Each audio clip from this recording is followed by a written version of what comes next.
que nous avons suivi ensemble. Thomas, je préfère que vous puissiez aussi un peu commenter pour les gens qui comprennent les Lingala concernant cette sœur qui cache la sorcellerie quand il veut aller voir l'homme de Dieu. Il cache la sorcellerie, il apparaît devant l'homme de Dieu. C'est comme si rien n'était. C'est à ce moment-là où nous vous disons toujours, avec les 100 dérivés spirituels, il faut avoir la maîtrise du Saint-Esprit. Parce que là où il y a le Saint-Esprit, tout est contrôle. Même pour la prière, même pour la prière, tu peux faire une prière mauvaise, mais la Bible nous dit que nous ne savons pas quoi demander, mais le Saint-Esprit intercède sous forme d'esprit inexprimable. C'est-à-dire ta prière qui est mauvaise, quand il y a le Saint-Esprit corrige. Pendant que tu dis, je réclame ceux qui sont dans la sorcellerie, alors que ça y est dans le monde des vivants, le Saint-Esprit corrige, il met dans le monde des vivants et tu es guéri. Mais si tu n'as pas le Saint-Esprit, mais c'est terrible. Toi, nous retournons pour voir comment est-ce que tu peux commenter cette image où quelqu'un cache la sorcellerie dans la blessure. Nakoki koloba eloko oyo ekamwisa ngai mokolo wana parce que j'étais présent.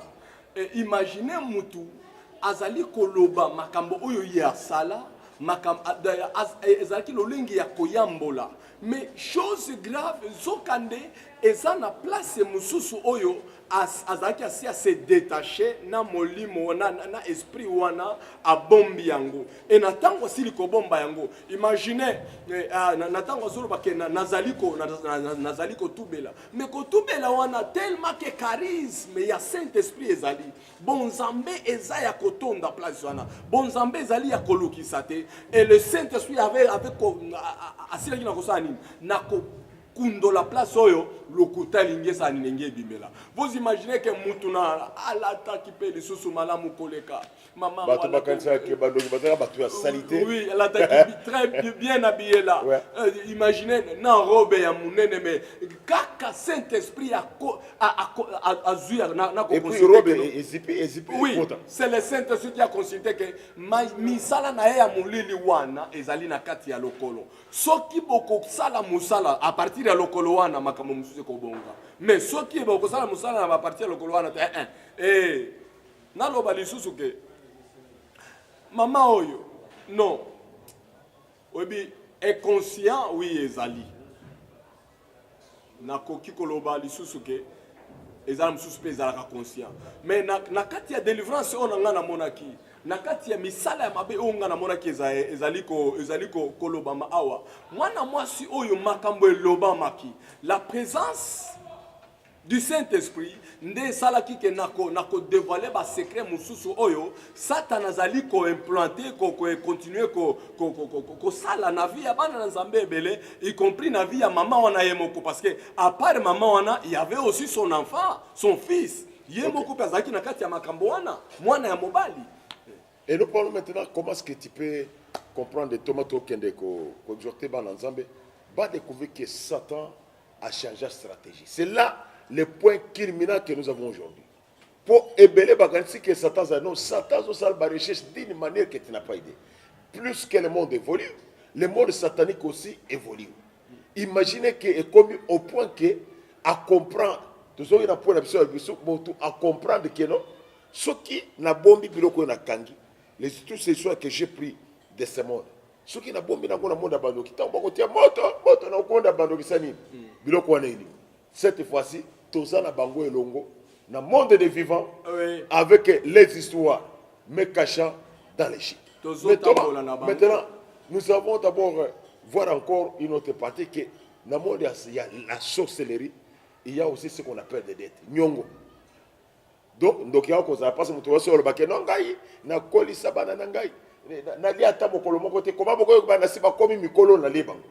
Alors, les gens croient que c'est normal. Mais nous allons vous présenter une autre image qui est arrivée dans les laboratoires spirituels, dans lesquels Moutou Abanda Kole Biloko Abatuna Kindoki a commis na Nyongwe Bele. Tambasi yo futa Nyongwa Kindoki. En tout cas, JNW, Missy Service, Jérôme Nyangwila, Walesa, en tout cas, États-Unis, Bakoma, en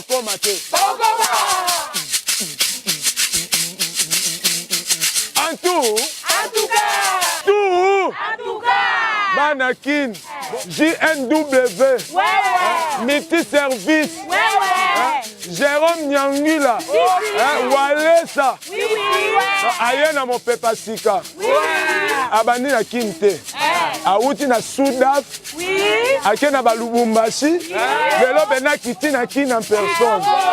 Donc, Betty Develoterie, on a qui toque, on a pété. Donc, les abobos, ça a binoté 5 lettres, on a $5. Couple, ils ont $10. Famille, ils ont $15. En tout cas, bobo, ça a été, ça a matériel ultrasonique. Donc, ils ont matériel, il y a capacité et qualité à ma casse. Donc, bobo, on a tenu, ils ont masola bien zawa. Donc, pour nous, on a déjà beaucoup déjà. Donc, il y a les lots au résultat de Bimi. Comment on a passé hier à prise en charge de ça. On a pété. Nous vous offrons un travail impeccable, un travail fiable, un travail louable, un travail sérieux. Venez, nous sommes là pour vous. Nos contacts 081 076.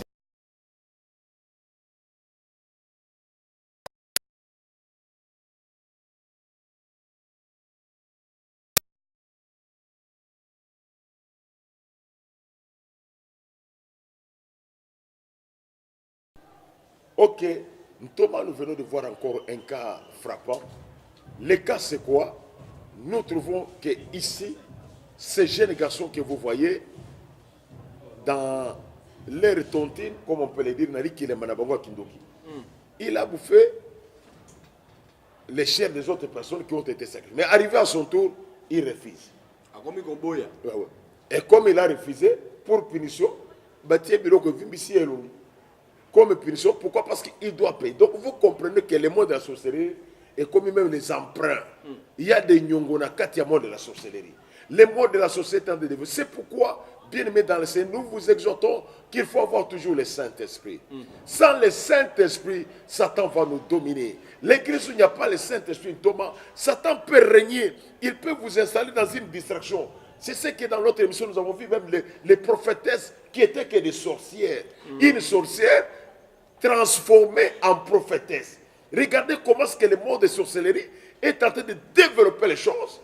La vision démoniaque qui devient une prophétie. La vision démoniaque qui devient une vision pour aider les enfants de Dieu.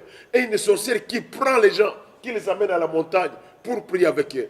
Thomas, je ne sais pas si na France na lingala. Oui, na zali ko loba na bao bazali ko landa biso na lingala. Ezali na mutu oyo akoloba ke peut-être nyongo ndenge nini koki ko pesamela na monde yakino. Oui, na tango yo pe yo liaka ba oyo ya baninga. Ba osenga ka ba oyo ya baninga mais tour na yo faut ba keti mutu na mutazana tour na ye. Na monde wana nde loba mike mutu na mutazana tour na ye. Allié ya songolo allié ya pakala allié ya songolo allié pakala. Tango komi tour na ye akomi kostia nini akomi kostia bakale. Nde ba moni ke toko tika to tango bandi ko bunda na ko linga ndenge toko jiko attraper ye ba kotisi biloko na nzoto. Ndeko mona batu mususu ba nzoto ebeba. Voilà. Makambo ya malonge ezate. Mutu mususu peut-être asal akuta na accident bukani lokolo ezali kaka nini makama ya nini ya makambo wana. Imaginez nzoto oyo ezalaki ya malamu mais bebi ebimi biloko mususu oyo ezali ya malamu te. Et na tango nzoto ekobeba. Est-ce que bakosuka kaka bongo parce que posa na bango ezali kaka kolia. Et na koloba na yo mutu ozali kolanda biso peut-être ozali na kati ya monde wana.